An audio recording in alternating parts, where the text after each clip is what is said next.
2020 was a terrible year. Awful, but it did give us the Toyota GR Yaris, an objectively good thing. And when you think about it, 2020 is a baseline, something to build on, which is why 2021 can only be better. And weirdly, that's kind of how Litchfield views the original GR Yaris. It's a baseline, it's a starting point.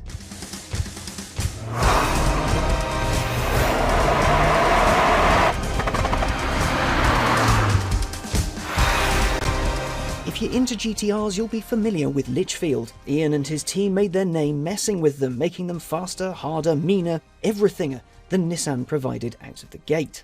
Since then, Litchfield has turned its hand to Porsche, Alpine, McLaren, and now the GR Yaris. In its standard trim, the GR Yaris comes with 257 brake horsepower and rally-ish suspension. That means it is punishingly quick and hilarious point to point. It really is a good giggle. Okay, it's a little bit noisy on the motorway, but come on now. It's a rally-inspired hot hatch. It's not a Rolls Royce. One of my favourite things about the standard car is the rally wobble, the way it moves around when you really give it the beans. You can feel the weight shift mid-corner, and when you brake and accelerate really heavily. It's kind of like a big Cadillac from the 70s, but developed by a rally legend.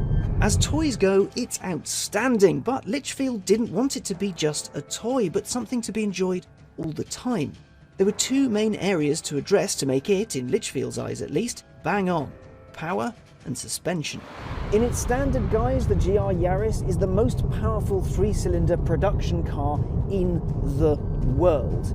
Its little 1.6 litre turbo motor will get it from 0 to 62 in 5.5 seconds and up to 143 miles an hour. That's quite peppy, but Litchfield's given it a little bit of a tweak. Thanks to an ECU tune and a turbo boost fettle, it now puts out a little over 300 brake horsepower and 284 pound-foot. That should be enough to give the standard figures a little bit of a boost, for want of a better word.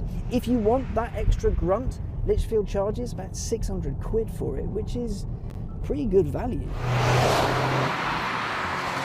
If you listen very, very carefully, you can hear people on the internet saying, "Oh, but that means the engine will surely go bang. It's built to such tight tolerances that more power will destroy it." Well, armchair engineers, calm yourselves. Ian Litchfield reckons you can happily squeeze way more out of it without making it pop.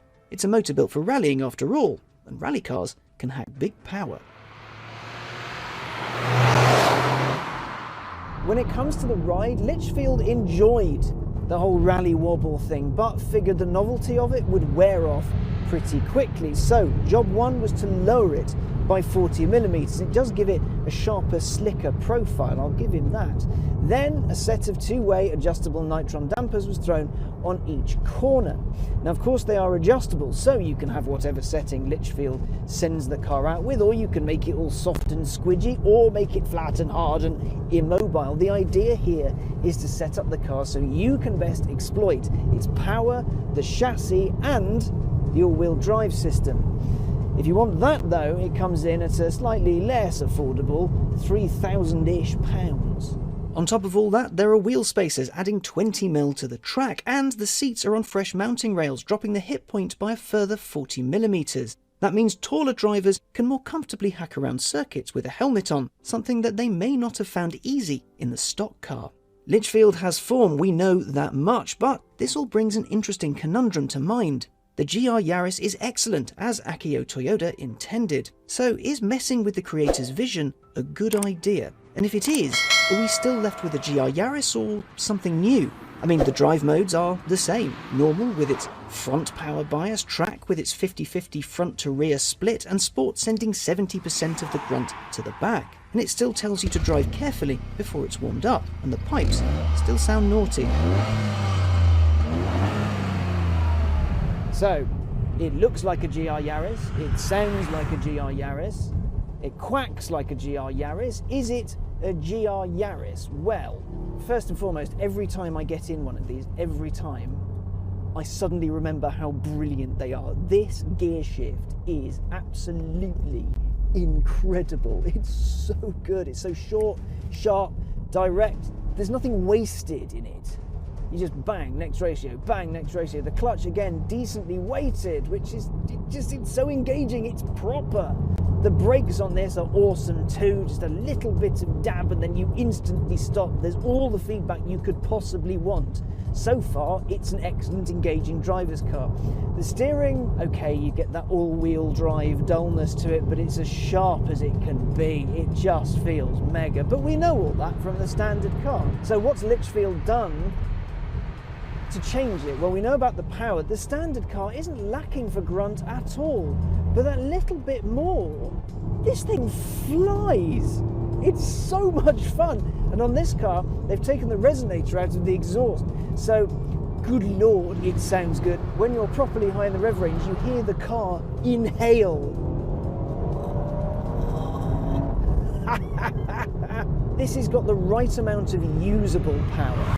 So you can point and shoot it. Much more than that, and you'd end up fighting with the car. You'd wonder what you needed to do to control it. But as it stands, 300 horsepower, and it seems crazy to say this, 300 horsepower seems just right. You can use it. You don't end up going way too quickly down a country road. With the all-wheel drive system, with the controllability of it, it just glides. It does exactly what you want it to. With Litchfield suspension modifications, with the lowered springs and the trick dampers, this does feel like a sharper car. When you pitch it into a corner, it doesn't move, it doesn't wobble. When you brake hard, when you accelerate hard, it's lost all of that pitch. There's nothing really moving it around. Instead, this feels like a really properly focused hot hatch. It's proper engineering levels of pointy, Renault Sport levels of pointy. It doesn't feel like a rally car anymore. It feels like the limit of this car has been moved way further. There's so much more front-end grip, so much more front-end bite that you can lay down your power a lot earlier. You can get round corners faster in this. Objectively, the Litchfield take on the GR Yaris is a better car. It feels so much more grown up. And for a lot of people, that's going to be the be-all and end-all. It's going to be the perfect solution. You will get round a track quicker. Will you have more fun?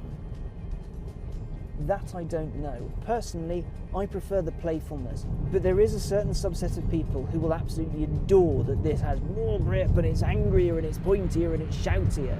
It's a faster, better car.